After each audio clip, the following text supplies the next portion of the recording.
Good afternoon again, and we're very privileged to have Dr. Husam Barham from the Emerald City, Seattle. Hi, Husam. Hey, how are you? Good evening. Good. Is it sunny out there or rainy? Well, it's been raining for a few days now, but actually just now, half an hour ago, it became sunnier. So just for this you have to go outside quick because it'll go away again. Yeah. All right. So without further ado, I'm gonna, if you could do some, maybe Dr. Barham, you could introduce yourself. What's your background, what you did, and where you are now, and take it from there. Go ahead. All right. And I just shared my screen. Can you see it? Yes. All right, cool. So good evening, everyone. And thanks, Professor Daim, for inviting me to present today. Today I'll be presenting about my doctoral research. My research focus is around big data and smart cities and the challenges facing big data projects within the smart city sector. Let me try to, okay. Are you still able to see my screen? Because now I put the PowerPoint presentation mode. Yeah. Cool. All right. So first, a little bit about me, then I'll start presenting. So my name is Husam Barham. I have a PhD degree in technology management. I am PMP certified, and also among other certificates, I have 15 years of experience in the IT sector. I worked as an IT project manager, technical product manager, data analyst, and full stack developer. Currently, I'm working with Amazon. In Seattle, as Professor Daim mentioned. And my education background, I have a bachelor degree in computer science, master in business, and PhD in technology management, which I obtained last year. And today I'll be presenting my research for the dissertation. So I will quickly go through an introduction to the subject and talk about the research motivation, what was the problem I was trying to address as part of my dissertation, talking a little bit about the methodology, the research model, and showing the results and the applications, and then concluding the presentation. So big data actually is one of the leading IT technologies in the past few years. And what happened is in the last few years, we have maybe 10 or so years, we have like a booming in data generating. We are basically generating data about everything around us. And I brought a couple of examples about that. For example, this year, the World Economic Forum estimated that by the end of this year, humanity would generate 44 zettabytes of data. This is which is 10 to the power 21. This is mind-blowing. Actually, because of the data, we are talking about zeta beta and zettabytes and other kinds of strange terms that nobody heard about before. As you know, exponentially, we are generating data that we barely catch up to create names for those types of data sizes.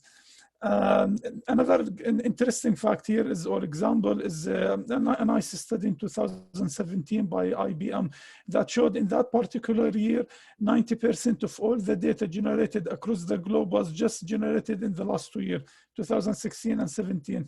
And that shows you just the magnitude, exponential magnitude of generating more data year over year.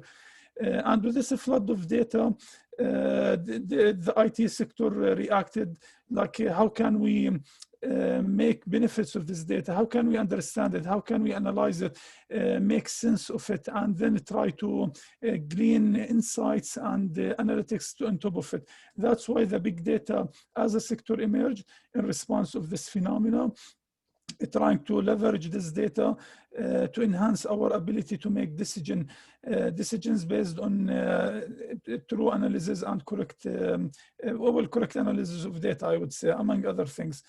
Big data become very quickly popular. Now it is part of decision makings in all aspects of business, in operations, business processes, and on the strategic level. I have this chart here, and a very interesting one. This is a study that actually being introduced every year about how many data are we generating every minute of every day. You can see, for example, on Google, we are conducting 4.5 million searches every minute. On YouTube, we are watching 4.5 million videos every minute. In Netflix, every minute we are watching like 700,000 hours of video. So you can imagine this is a huge amount of data around us. Those are just some of the examples around that. All right, and very quickly, as I said, big data gained popularity and it became very important to businesses. For example, a 2018 study by New Vintage Partners, one of the most prestigious consulting companies around big data, showed that among the Fortunate 1000 firms, 92% believe that, 92% increased their spending on big data. 55% of them spent even more than $50 million in that particular year on big data and related technologies. Another study by MIT Salon showed that half of the companies or firms participating in that study use insights from big data to make decisions, and 50% of them could call themselves analytical practitioners. They really analyze data and make decisions of it. 17% are becoming analytical innovators. Another study by Harvard Business showed that 70% of the CEOs among the 1,000 fortunate firms believe that big data is of critical importance to their firm. In fact, while this slide is about the Fortunate 1000, now big data and analytics is part of all kinds of businesses, small or big. Nobody do business on papers anymore, and everybody are trying to do analytics on the data they have, whether it is by simply running Excel sheets or by using very complex big data solutions. Data is around us, and analyzing data and using it in business is becoming essential more and more. All right, however, and that leads us to my research motivation. Studies, many studies, a plethora of studies indicated that big data projects have a high percentage of failure. And by failure, we mean that those projects either never completed or they completed, but they never generated value to business. And there are some concerning numbers, like a study in 2018 showed that 77% of the respondents indicated that they faced problems with their big data applications. Gartner estimated that at least 85% of big data projects fail. And this is not like something nobody's know about. This is really a well-known phenomenon. There are, again, also a plethora of studies about why big data projects fail. Over the last 10 years, there were over and over researches that studied and analyzed failed projects, came up with lessons learned and conclusions, and tried to study why those projects keep failing. However, despite all those studies, big data projects still fail. And the big data and the consequences of this high failure percentage on companies is severe, actually, because first, big data projects are expensive. Second, when you do a big data project, you assign usually some of the best resources in your company or your firm to work on those projects. Those are resources you would allocate somewhere else otherwise, and when the project failed, you just wasted their time and efforts. And if you fail in applying a big data solutions, while your competitors were able to do so, suddenly you have a competitive disadvantage. They can rely on data to make right decisions, correct decisions, while you are still, make guessings, I guess, around the business.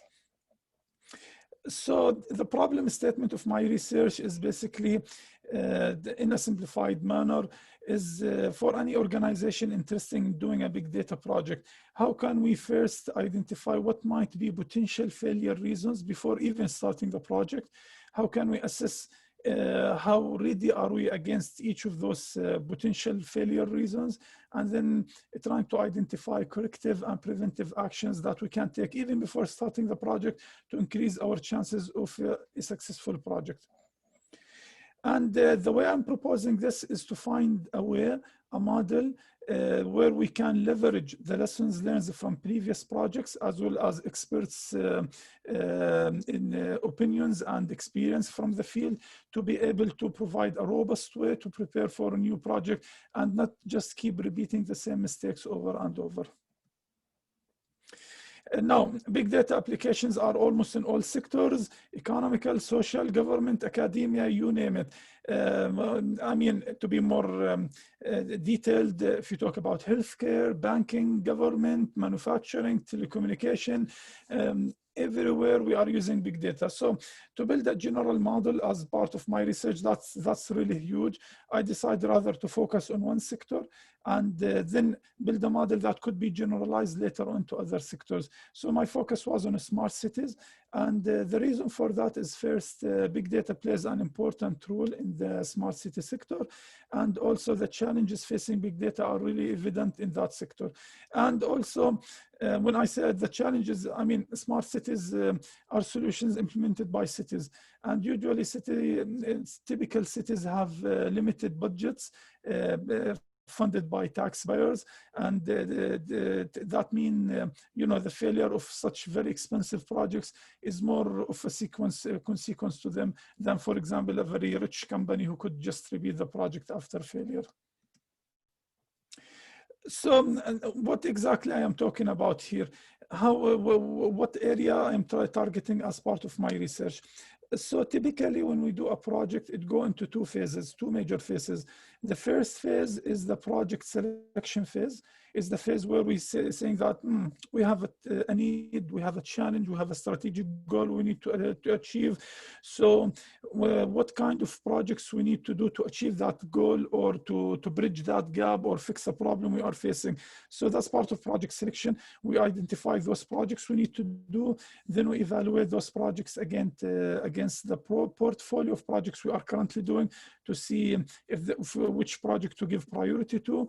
After prioritizing projects, we select one and check, do we have fund for this project? And then we start doing it. So that's typically how projects are being selected.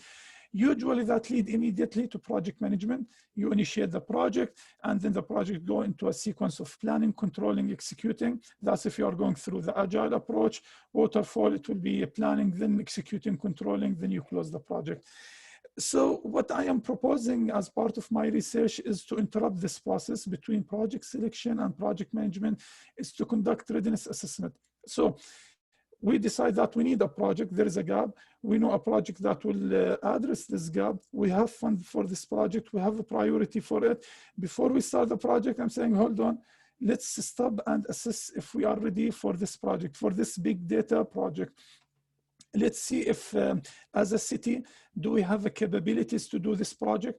What kind of lessons learned or challenges known for this kind of projects? And then how do we fare against each of those? What corrective action we can do? So I'm proposing building a model that will tell a city if it's ready or not. If not, the model should tell the city what kind of actions they need to do. They can do those actions, improvements, then run the model again, keep doing that until they feel they are ready, then go ahead and do the project. By doing so, that will enhance the chances of a successful big data project. Now, before I go further, I want to explain two terms. I will keep talking about through this research. First one is big data. So what exactly is big data?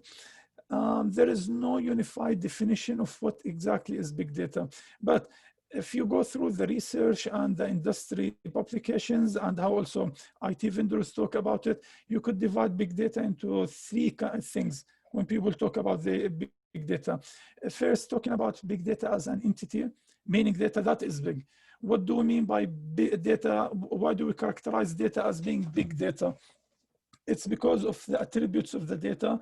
Maybe the volume of the data is very huge, or the data variety is coming from different kind of sources, a lot of sources, or the data is being generated very quickly, the velocity of the data, or maybe we have a lot of data, but not that big, but there are challenges in checking the authenticity of the data.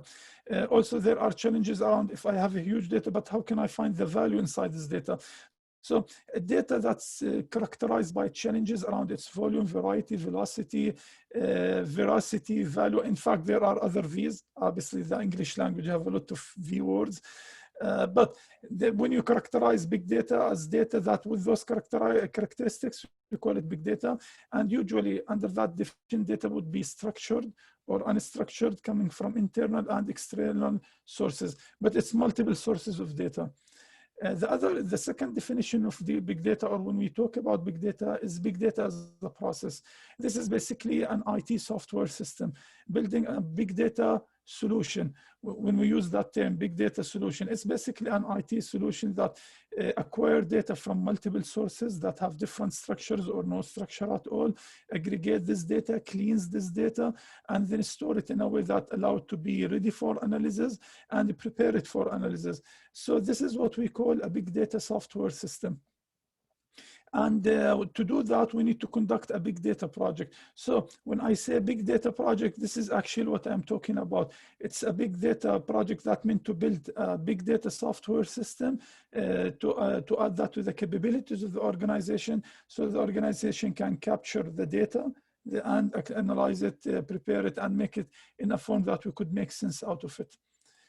So when you hear somebody saying that we invested $50 million building a big data solution, this is what they are talking about. A solution that acquires data from multiple sources, analyze it, store it in the right way, so aggregate it, cleans it, analyze it in the proper way, and then make it ready for analysis. The third reference to big data, where people talk about big data, maybe this is the most dominant one, is talking about big data analytics. And that's when we conduct analytics based on big data. So when you hear somebody saying that we implemented big data and that enhanced our operations by 15%, we reduced our cost by 10%, because of big data, now we have better understanding of our market, so our revenue increased by 10%. All of that is basically people talking about big data analytics. They conducted analytics based on the big data system they have, and that allowed them to make efficient enhancements to their business, whether if it is efficiency, effectiveness, and so and whatnot.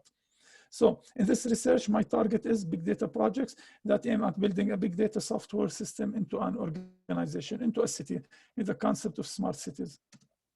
So what's a smart city? A smart city is also another fairly recent concept. Also, there is no unified definition of a smart city. But usually when we refer to smart cities, the idea is how can we leverage the collective intelligence of a city. The idea is we are generating a lot of data around the city. So how can I collect the data that is related to physical infrastructure, IT infrastructure, social infrastructure, business infrastructure, and try to aggregate this data happening around the city from various sectors and various organizations existing within the city, aggregate this information to be able to achieve sustainable economic growth for the city, increase the quality of life of the citizens of the city, and also to have a better management of the resources of the city. So this is an overall of what we mean when we talk about smart cities, trying to use big data to achieve that. And big data is in the heart of smart cities. Basically, we have data around the cities that are being generated from core systems. I'll start with, for example, the systems that run the utility in the utility company, systems around water, around pollutions in the city, around public records, and like license management, for example, is information about every business in the city. There are also systems that tell us about the education in the city, about the healthcare sector in the city. Then there is data coming from IoT devices, smart devices allocated around the city.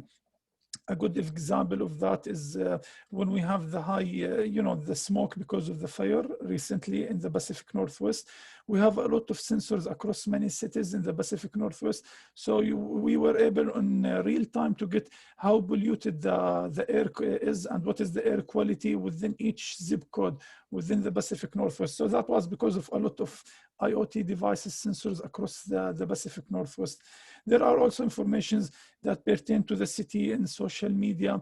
There are logs, public records, and whatnot.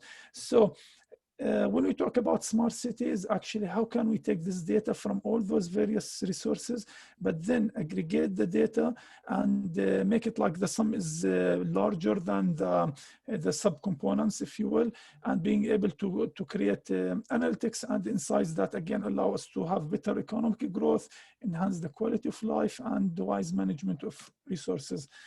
Some of the systems for big data under smart cities: intelligent transportation systems, smart grid, smart safety, smart education, smart health. Some of the known systems that people talk about recently that are trending, I would say. All right, so this is basically the background of my research, the problem statement I'm trying to address, and now I'll talk a little bit about the methodology. What was my approach to build the model that cities could use to help them better prepare to conduct a big data project.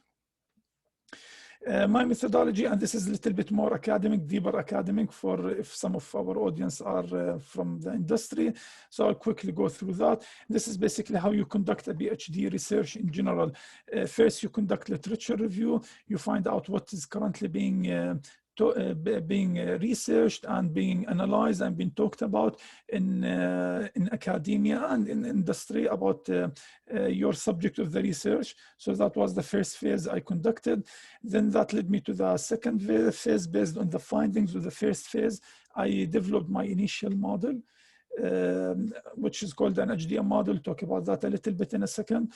And then I moved to the third phase, which I called experts. Several experts from the industry and from academia that I asked them to evaluate my model, give me feedback around it, that allow me to finalize the model and then quantify it. And what does that mean? Also, we'll talk a little bit about that in the coming slides.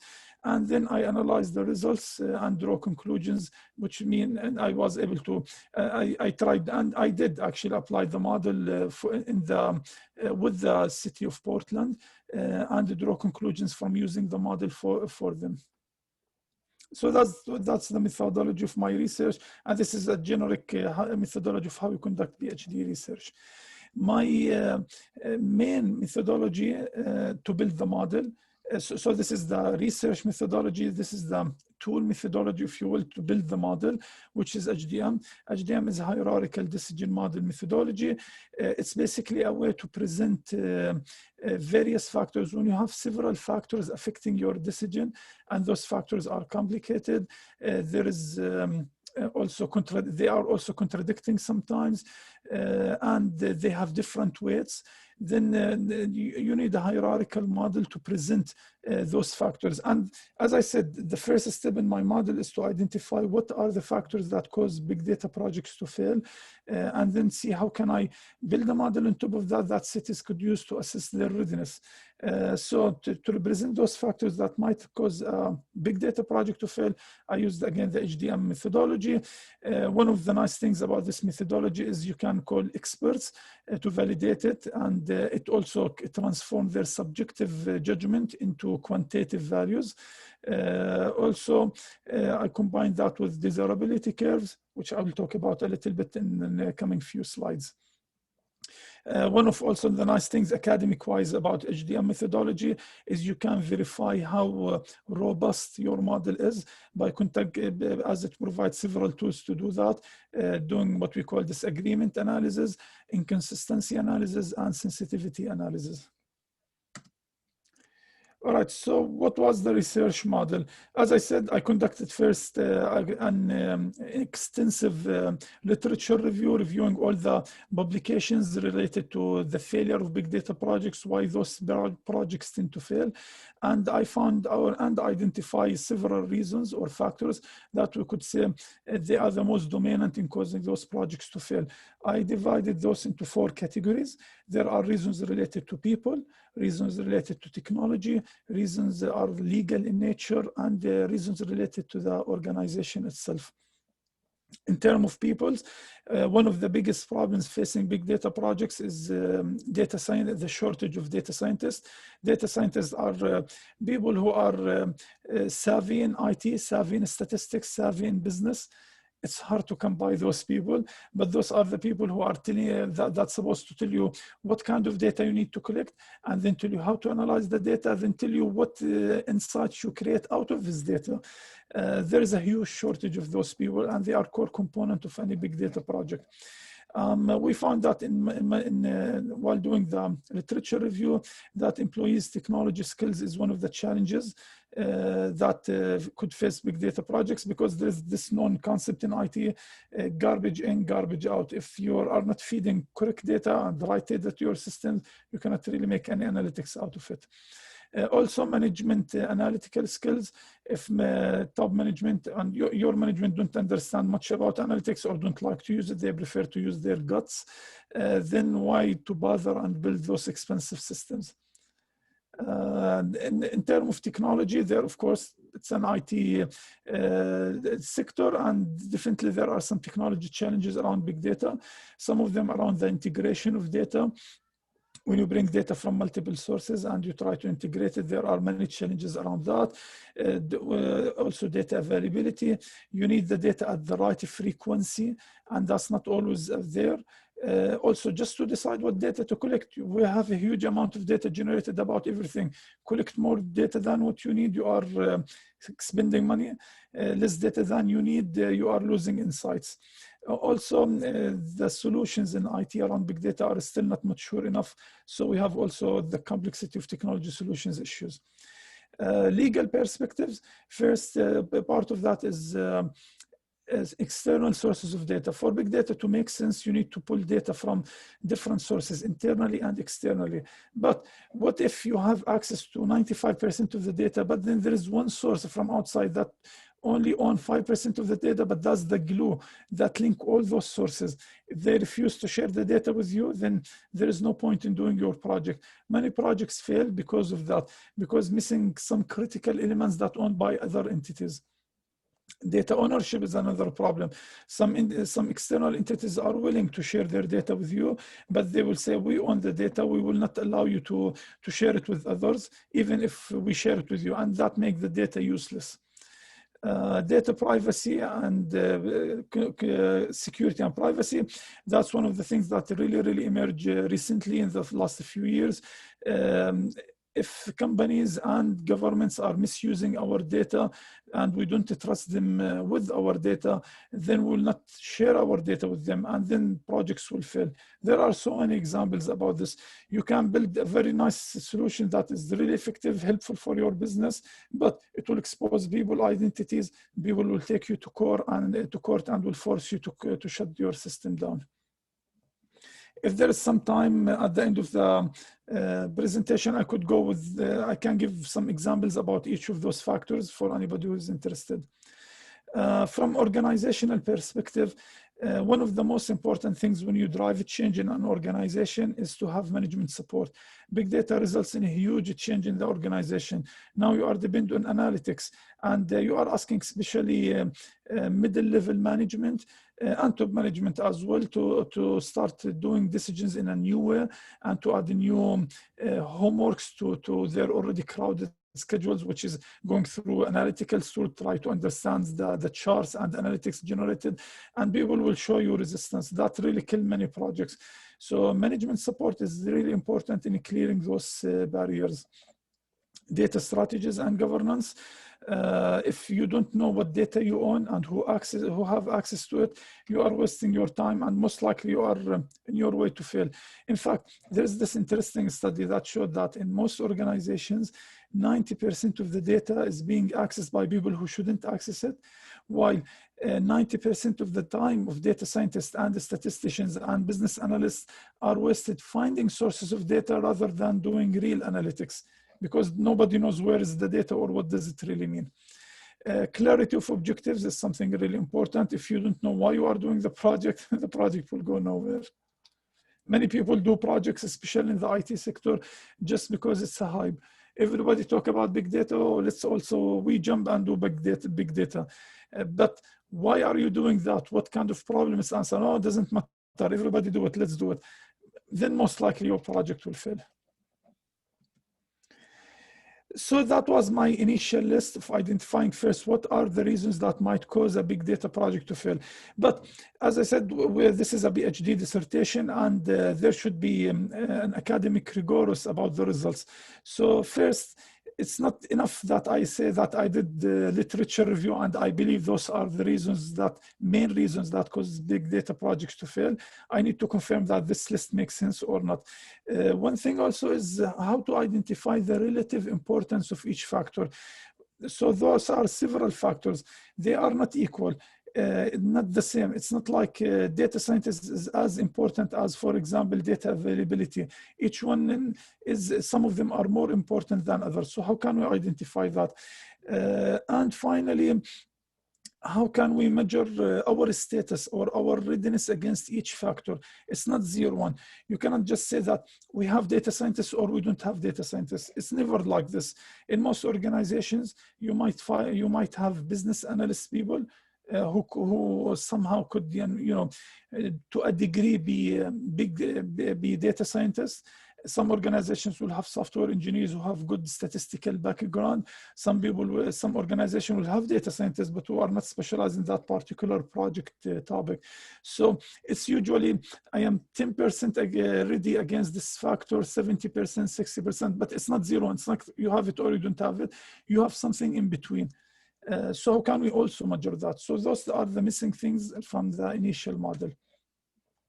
So to be able to fill those gaps and finalize my model, I formed expert panels. I invited experts across the industry and academia, people who could be representatives of different backgrounds that could help me to identify and finalize my model.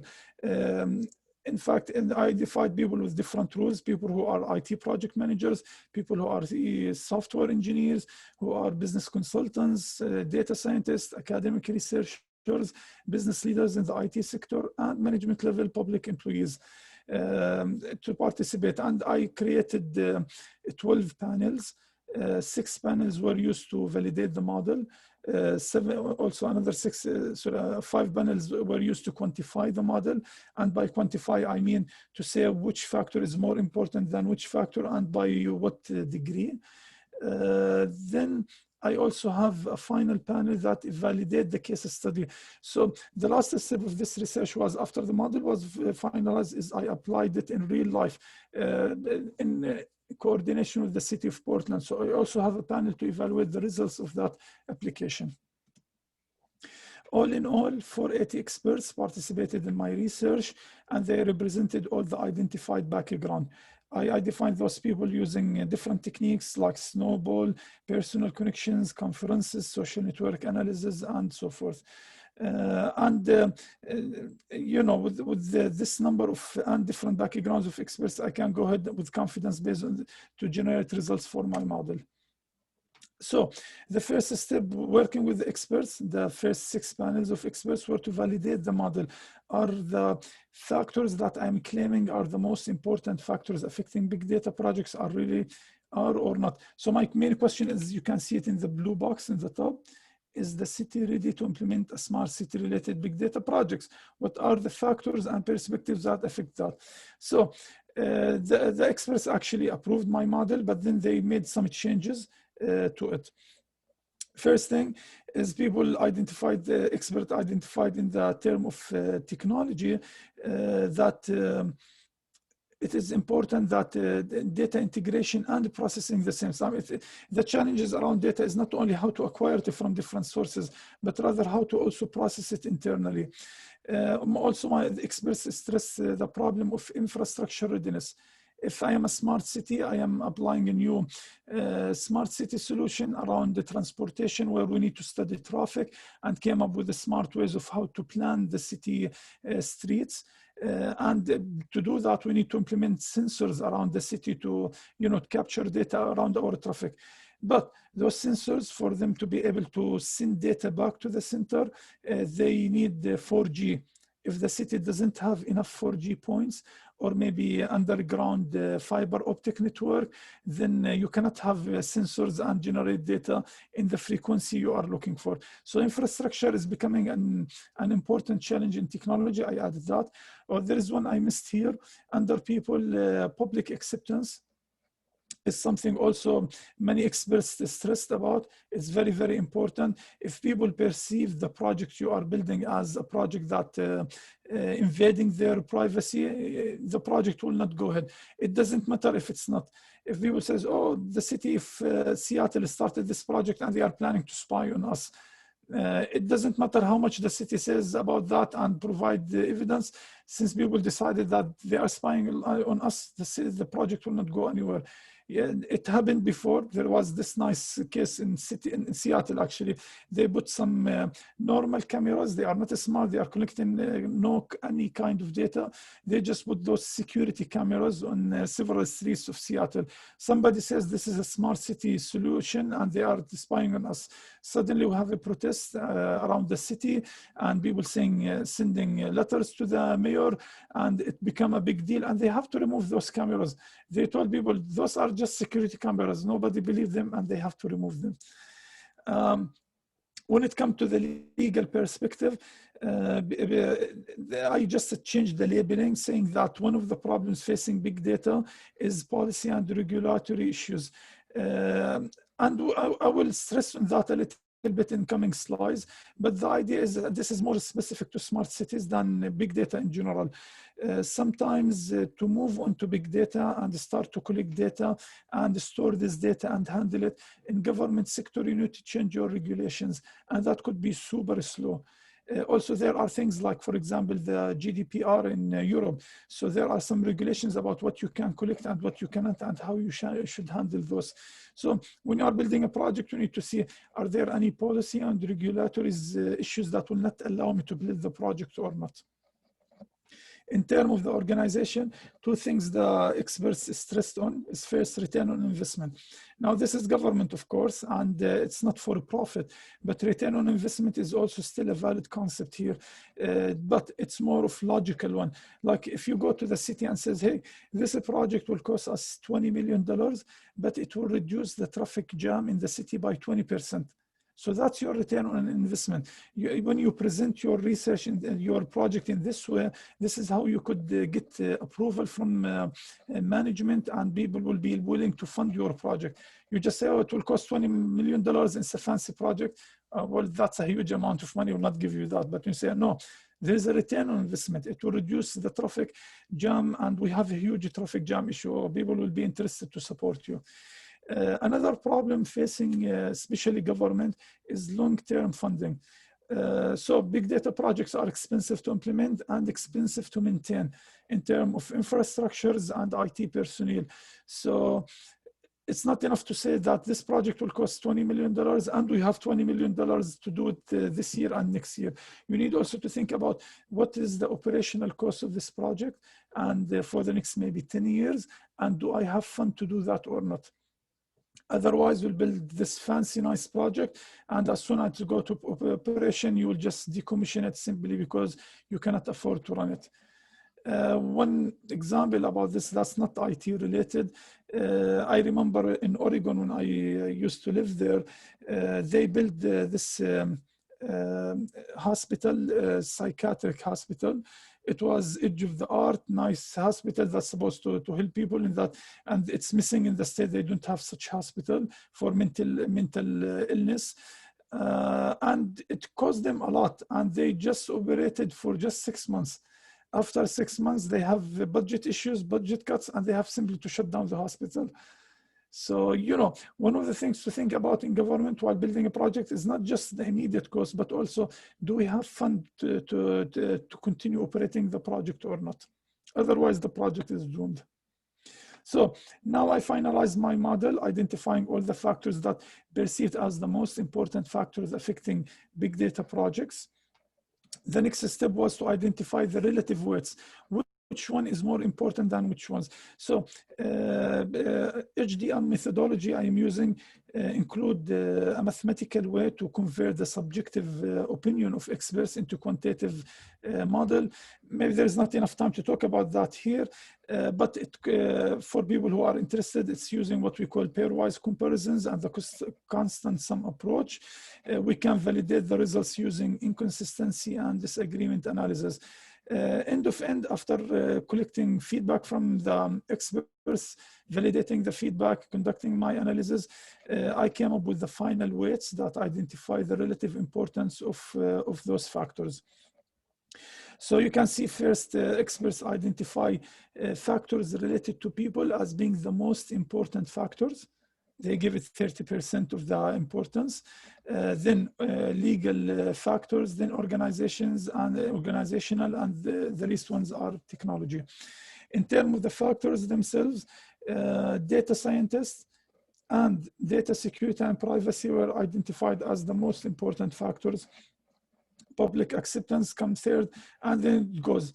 So you can see now we identify which factors are more important than others, and that allow us to prioritize what actions we need to do when we try to assess how ready are we against any model. A couple of quick takeaways from those results before I proceed is first, the experts, all of them agreed that technology reasons are the least reasons causing big data projects to fail. And this is actually not only for big data, this is for most of the IT projects out there. Rarely, well, I will not go and say rarely, but most likely big data, most likely IT projects don't fail because of technology issues, but rather because of external things. Things like, as you can see here, things related to people or to the organization or to legal matters. This is why a project management manager role is very, very vital, or a product manager in building software solutions.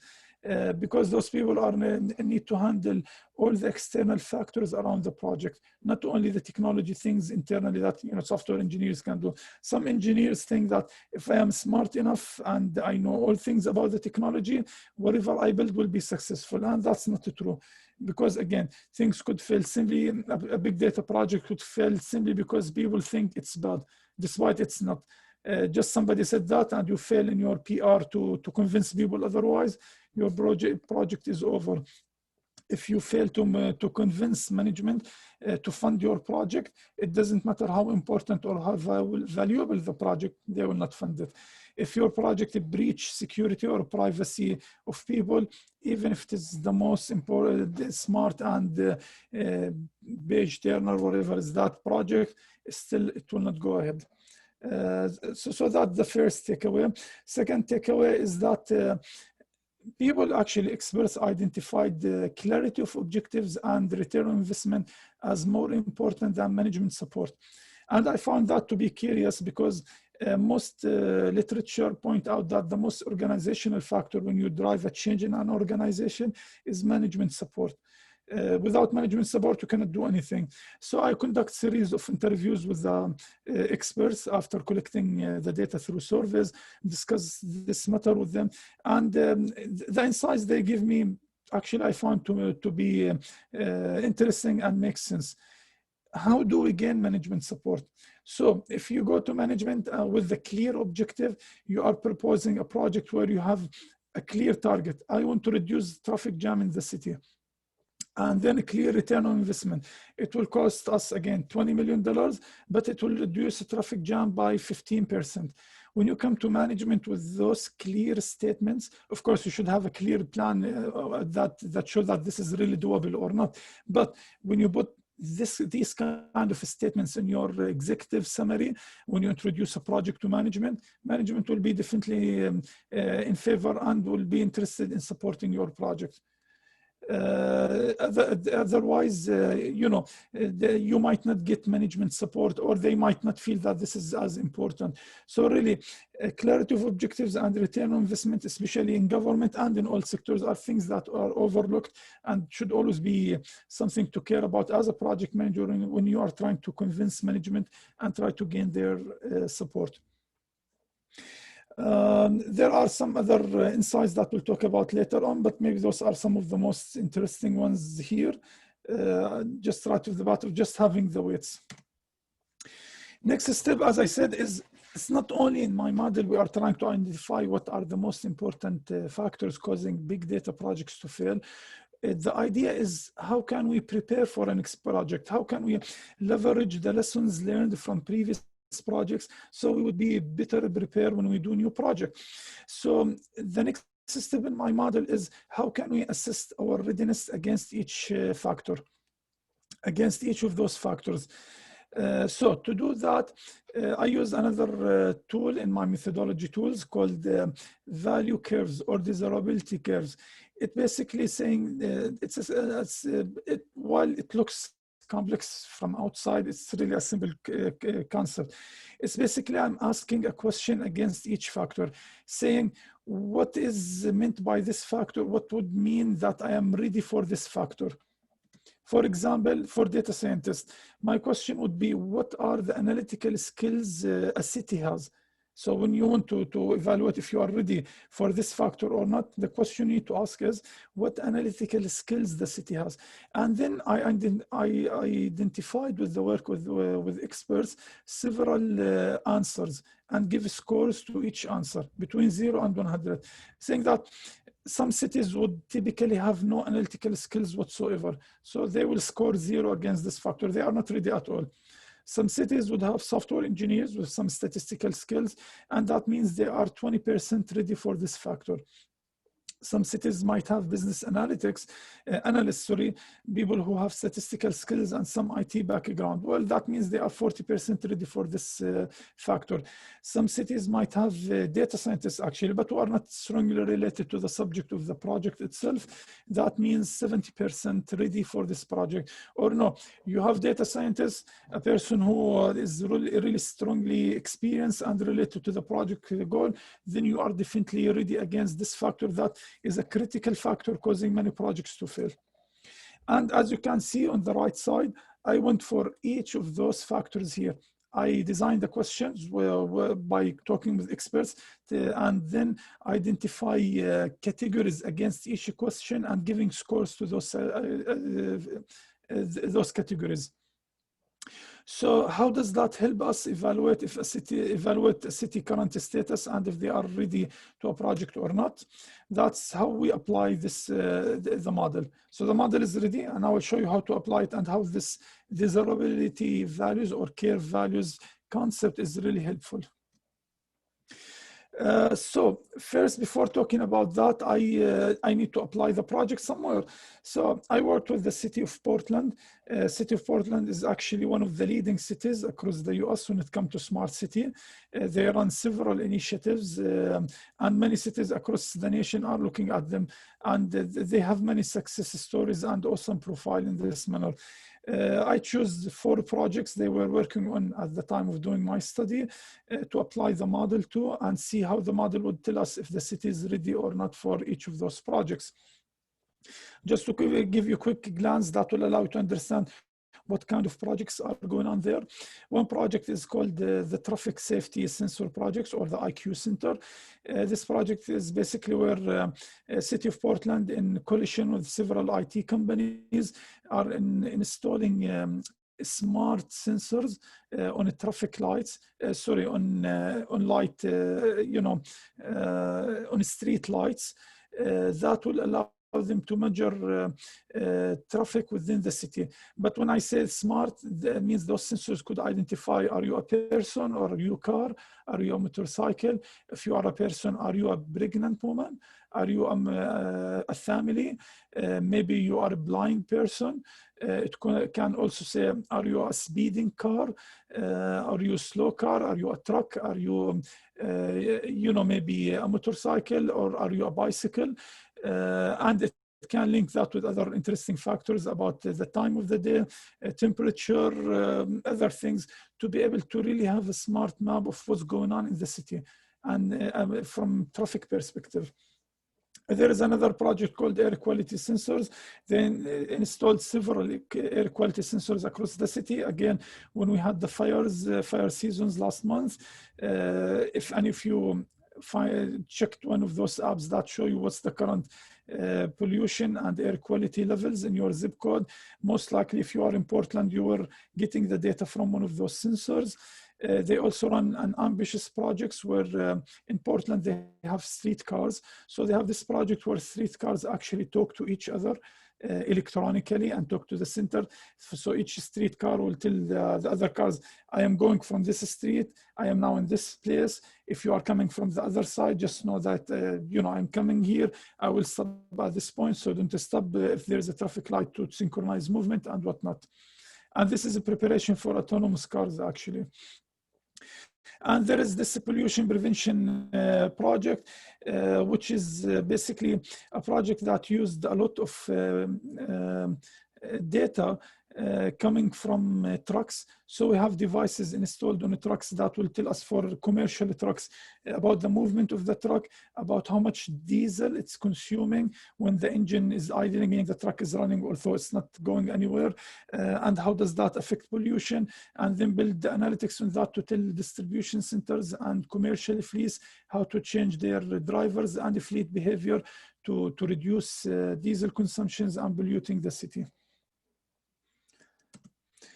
All right, so back to my model. How does the model work and how does it allow us to understand if we are ready for a project or not? For each of those 4 projects, I took the model.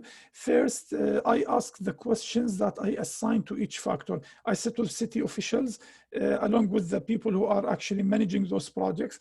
And we start to ask for each project, okay, for this project, what kind of data science you have? What employment technology skills would you tell us about? What data availability you have and whatnot. So I use the curves, the value curves to give a score to the city for each factor. And based on that, I presented the results. So that was round 1. Round 1, just telling the city, as of today, sorry, here is your status against each of those factors that might cause a project to fail.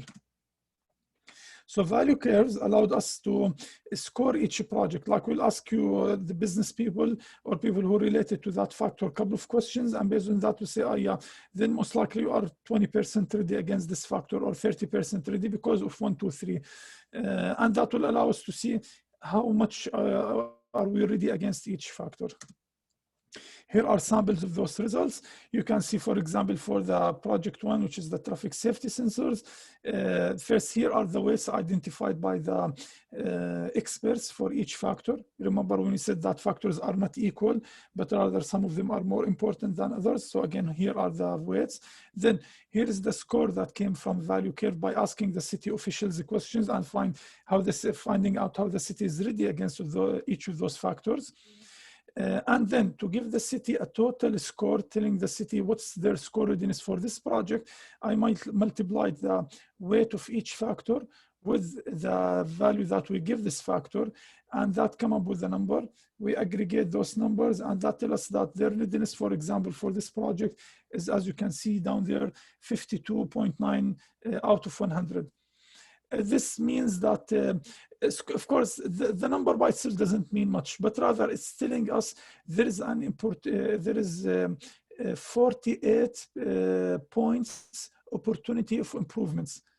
We still have a huge window of improvements, many things we could do to raise this score and be more prepared before starting the project.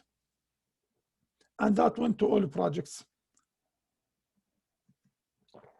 So now we achieved the first goal, that we can use this model to tell a city if they are ready against a project or not by the combination of the factors, the most important factors with their relative weights, and then using value curves to try to give a score as, I would say, an objective score for the city against each factor. But that's not enough. Like I said, our goal is to increase the chances of a successful big data project. So the way I'm proposing the model is, after we get those results, we identify where are the factors where we score low. Then we visit the value curve again and see what are we missing. What is the next level? What's the best level for this factor? Then what kind of changes can we do before starting the project to increase our score? For example, let's say for a project, we said that software engineers with statistical skills, the score is 35. And that's what we get. We get a score of 35. Then I'll say, okay, before starting the project, one of the immediate actions I could do is hiring a business analytical person. Or perhaps instead of that, I could try to find a data scientist who is strongly related to the project goals. That's what really the ultimate objective for my for this factor. Can I have a data scientist? Is there a possibility to hire somebody? Is there really somebody with qualifications that we can call and he can join, he or she can join our team? Let's do that. If not, then okay, can we find a data scientist even if they are not strongly related to the project goals? If not, let's hire a business analyst. So we are saying that we are on this level, then here are the higher levels. Let's try to make changes to enhance our score. For example, for management support, we identify that several categories like management is indifferent about the project, management have low support, good support, enthusiastic, or passionate. So suppose we got the feeling that, or the score we give for the project that management have low support to it. Then let's start, before even starting the project, let's find out why there is low support. What things the management care about, what goals they are trying to achieve, how can we link the objectives of the project or change it to be linked with those things the management care about, how can we represent the project in a way that show its value, its return on investment, and then based on that we could gain more support from management and enhance this score. So now value curves are giving us options, are telling us here is where you are now, and here are the things that you can do to enhance your score. And I'm suggesting to keep doing that. It's a cycle. Do some changes, run the model again, see if your score enhanced or not. Do that again, third time, fourth time, until you reach a point that you feel that we are mature enough and ready enough to go and do the project. Then go ahead and do it. There is also an extra benefit of doing this exercise. It allows the project manager, while going through this cycle, to gain even more understanding of the project, its challenges. So when the project go into execution, project manager is coming with a deep understanding of the factors and the stakeholders and challenges around the project, and then will be more prepared to do it as well. So project managers can use value curves that I created as part of this research with the help of experts to identify what's the next level and how to reach it. All right, we did that actually in the city of Portland, and here are some examples. We identified, talking with the city of Portland, that they have business analysts with certain skills. We gave that the score of 50, as you can see here. But then the city of Portland said, oh, we need a data scientist. So we have a partnership with the Portland State University. So they talked with the city, the IT department, and with actually the statistical department, and they were able to find a data scientist, a person who were really good at data science, but maybe not 100% good on the goals of the project, but that person was, of course, willing to learn and willing to join the team as a partnership, and offering that even did not cost them anything, because professors would always love to have projects with the government and industry that allow them to advance their research. So now with having a data scientist allows them to push the score from 50 to 85. And that means there is a new score here. And that goes on. For example, that project they had some worries about public acceptance. If I'm to tell you that we'll put smart sensors on the traffic lights, and those sensors will be able to in street lights, they will be able to say if you are a person, what kind of person, if you are like a pregnant woman, for example, or a child of a blind person, if you are on a bike, if you are a car, what kind of car. In fact, those sensors also are able to analyze audio, and they could find out what kind of words are dominant by people walking the streets. Things, it's a pilot project, and they are trying serious edge-cutting technologies there. So in a city of people who live in Portland know that a project like this one might definitely, most likely will face a lot of resistance in a city like Portland. So how do you manage that? So initially we got that low score, we said, okay, your score is low, most likely the public will resist you. But what kind of action can we do to fix that? What the city did is they run awareness campaign. So they actually conducted a series of community meetings with every neighborhood in the city. They were calling for those meetings in every neighborhood, telling people to come, show them the goals of the project, telling them, being honest about the capabilities of the devices, but also showing them that the city took a serious measurement to protect the privacy of people. So by creating this awareness and telling people what we can and we cannot do, and how the city is planning to protect their privacy, that enhanced the score from 35 to 70.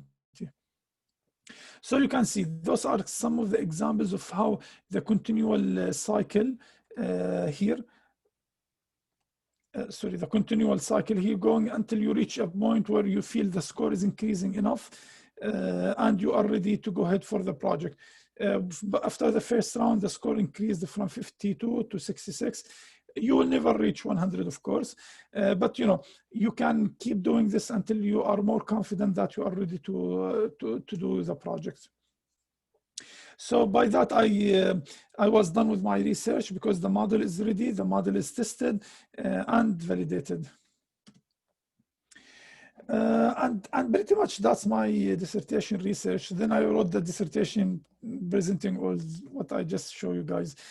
Now, the conclusions is first, the importance of readiness assessment. And when I talk about this is an overlooked step in any project, any projects. I'm not talking about IT, big data only, but rather all kinds of projects. Before starting a project, conduct readiness assessment. Try to see, are we ready to do the project or not? In my experience, I saw several projects fail for really silly reasons. Like at least in 2 projects I was involved in, it was the project included that our team should go on site and work on site with the customer. And we signed the project and the kickoff date started. I sent the team next day to the site just for the client to say that we don't have disks for them. Come back in 2 weeks. After 2 weeks, yeah, we have disks for them, but we need to do security clearance, and they cannot use their laptops. They need to use internal computers. So that's another 2 weeks. After that, okay, yeah, now they are ready to work, but then there are some regulations within the organization, and somebody should sit with them and work with them. We need to hire this person. That's another 2 months. And suddenly we reach the deadline without even doing anything. So sometimes even small things, it's always a good idea to do readiness assessment. Try to think about a pre-kickoff list of things that you need to do before starting the project and make sure you are covered against any of them. Going from something as simple as making sure that if your team to go inside that they are ready for them, to something as complex as what I'm proposing in this project to evaluate how ready are we for the big data project within the realm of smart city. Also, my research showed the value of structured approach. If you want to assess your readiness, of course, you can use your guts, your experiences. I did 2 or 3 projects before. This is what I learned from them. Let's see how that will work for the new project. But that's your limited to your only to your experience for particular situations. By building this kind of models, we are leveraging on literature review and experience of people, the experts from various backgrounds, and that allows us to be comprehensive. Also, the model the model is showing a comprehensive approach of doing things. You start factor by factor. You have the value curves. You ask specific questions. You assign values, and then by doing this kind of model, you make sure that you ask all the questions needed, come up with all the cases, and you don't miss anything. So structured model is something important to be effective in doing readiness assessment. All right, and now my model also allow for better understanding of some of the factors influencing big data projects. So while conducting the model, collecting data from experts, literature review, I came up with several insights. Here are some of them. Some of them I already talked about while presenting. For example, we talked about technology perspective being the least important perspective. Many people think that if you are conducting an IT project, technology is everything. Actually, it's not. It's not even 20%. If I am bold to say that the factors outside the technology realm and domain affect the outcome of the project severely. You need to work with management. You need to understand your stakeholders, find out what are the goals of the project, what are the main actors, how they react, and what motivates them. And all of those are things that will affect the project. There is an interesting finding in this project. City officials, not only in Portland, I talked with several city officials across the country. I was fortunate to do that while attending several conferences around smart city. People express a frustration about a dilemma they are facing. It's a kind of catch-22 dilemma under privacy, actually under legal matters. So for city to be able to preserve the privacy of data, to maintain the privacy of data, and make sure that the data is not misused, the data they are collecting as part of any big data project they are doing is not being misused by any third party, they need to own the data. If they own the data, they have it on their premises, they apply all kinds of privacy measurements and protections on this data, so nobody will misuse it. However, regulation says that if a city owns data, those data become public records. And there is the Free Information Act, if I'm not saying it wrong. So there are laws that allow people free access to public records. So somebody might go to the court, so the city, and force them to share the data under that act. So in order to protect the data, we need to own it. But if we own it, we put the data on a risk of being exposed because of the regulations saying public records should be accessible by people. So that's a dilemma. Cities are scrambling and around to try to figure out what's the best way to handle it. We talked about how management support can be gained by presenting return on investment, clear objectives, and case studies about how we are planning to, how the upcoming project will add value to the city. One interesting thing is the data I collected talking to the experts went into two phases. I talked with experts first in 2017, collected initial data. Then I went back around late 2018 and collected data again from the experts. It was interesting that in the factor named data integration processing, in 2017, early 2017, experts identified this as the most important factor under the technology perspective. Late 2018, they says, no, it's not important anymore. It lost its importance. And I talked with several people about this. Why are you changing your answers?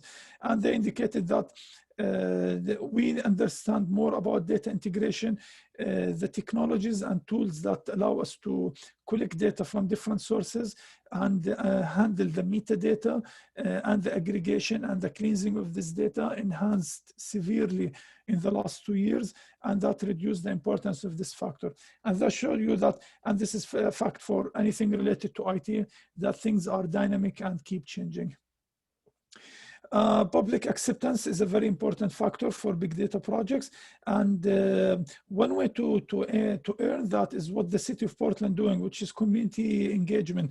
As I said, when they started that project and there was a fear that people might resist it, they simply called for community meetings, neighborhood by neighborhood. They told people about the project, about the measurements they are taking to preserve privacy and whatnot, and that's how you earn the public trust.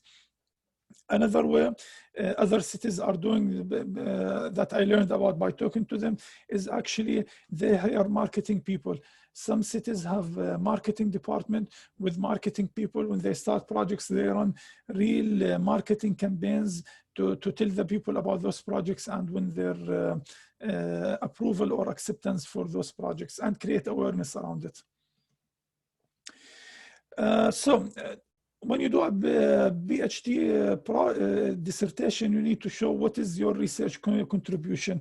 So the contribution is twofold. First is, as I said, in my dissertation, I highlighted the importance of readiness assessment and provide a way to to use that the concept of readiness assessment to enhance our chances of conducting a successful project, big data projects in smart cities.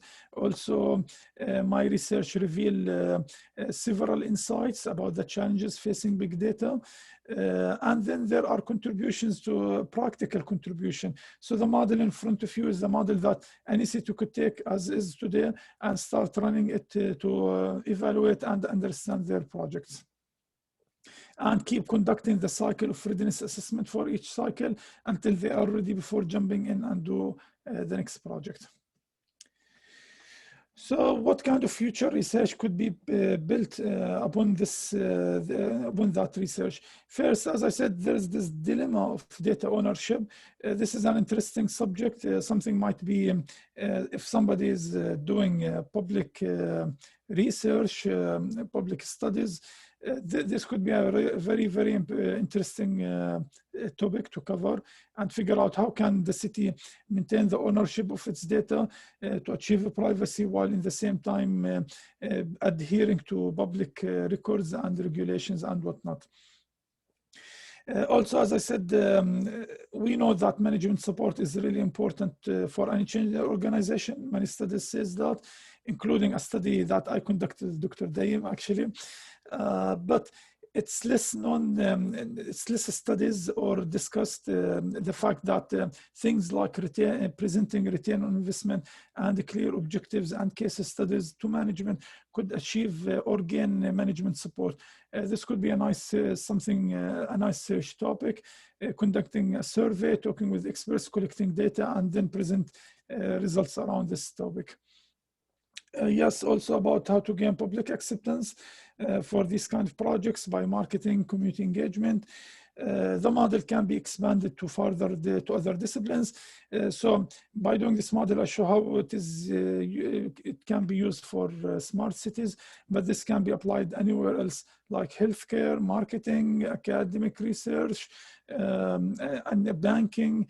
But the factors might change a little bit, and the relative importance of each factor might change depending on the nature of each sector. All right, that lead me to the concluding of my research. So for this dissertation, we have so far 2 publications. So I was privileged to work with Dr. Daim and publish a paper about this in the Sustainable Cities and Society Journal. And also my dissertation is published here. I can share my PowerPoint later on after the meeting, and you could, if you are interested to read more about the research, go ahead and download any of those research papers. Research publications. Thank you so much, Dr. Barham. Could we have a few questions, if there are any? Yep. Any questions, anybody?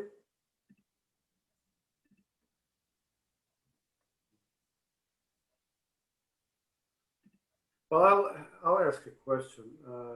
Sure. Now, Amazon is, now you've been working at Amazon, and what they do is they go and you're with Amazon Web Services, right? Yes. So they help organizations.